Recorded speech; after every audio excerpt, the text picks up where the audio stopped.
So how to turn on burst mode in iPhone? Well, that's what I'm going to show you guys in this pretty quick and easy tutorial. So if this video helped you out, let me know in the comments if it did, and then yeah, let's get started.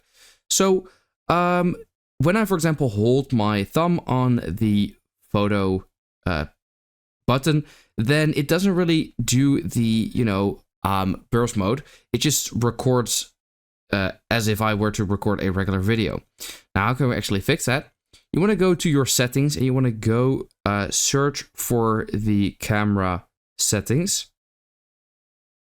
Right over here, if you scroll a bit down, you should see camera, or you can search it all the way at the top as well.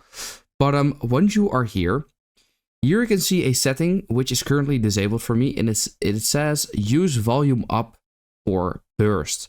Now, if you enable that, then go back to your camera and then press the volume up button. It will actually take bursts, as you can see. So I just took 30 bursts, and now if I click on there, you can see that it's literally one photo, but as you can see in the top left corner, you can see burst 29 photos.